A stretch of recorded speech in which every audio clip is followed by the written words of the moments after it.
बाराबंकी के Azimuddin Ashraf Islamia inter college के तालिब इल्म मोहम्मद सुहेल और आशीष कुमार ने अपने कॉलेज और जिले का नाम एक बार फिर से रोशन किया है।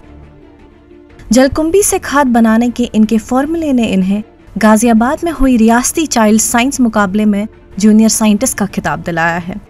ये बहुत अच्छा लग रहा है क्योंकि हमारे यहाँ इस वक्त साइंस का डिपार्टमेंट बहुत अच्छा है और ये हमारे टीचर्स की और विद्यार्थियों की कहना चाहिए कि सामूहिक प्रयास का नतीजा है। अब ये दोनों तालिब इल्म 1 जनवरी से रियासत उड़ीसा में शुरू होने वाले नेशनल साइंस कांग्रेस में हिस्सा लेने के अहल होंगे। इन दोनों तालिब इल्म की इस कामयाबी पर अब सबको फख्र है। तो ये पढ़ने में भी थोड़ा अच्छा है, थोड़ा सा ये प्रोबिंग नेचर का है, इसको नई चीज़ें जानने का शौक़ है, प्रयास करता है। तो ये हर साल ये चूँकि मीट होती है तो बच्चे को जो हम लोग तलाश रहे थे कि किस बच्चे का रिप्रेजेंटेशन कराया जाए इसमें, तो इस बच्चे पे नज़र गई। आंखों में सॉफ्टवेयर इंजीनियर का ख्वाब सजाए एक बुनकर के बेटे सुहेल ने बेहद कारगर फॉर्मूला तैयार किया है।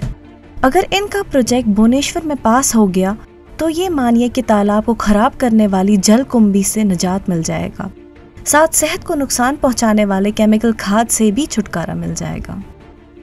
सुहेल और आशीष की मेहनत और लगन से शहर का नाम तो रोशन हो गया है। अगर इनका प्रोजेक्ट भुवनेश्वर में पास हो गया तो बाराबंकी का नाम बैरूनी मुल्क सतह पर रोशन होगा।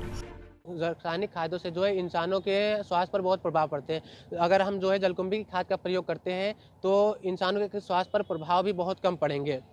और जलकुंभी से जो है तो अगर हम इसकी रासायनिक खाद बनाते हैं तो जलकुंभी का जो ढेर इकट्ठा होता है तो जलकुंभी से भी हमें छुटकारा से निपटारा मिल जाता है।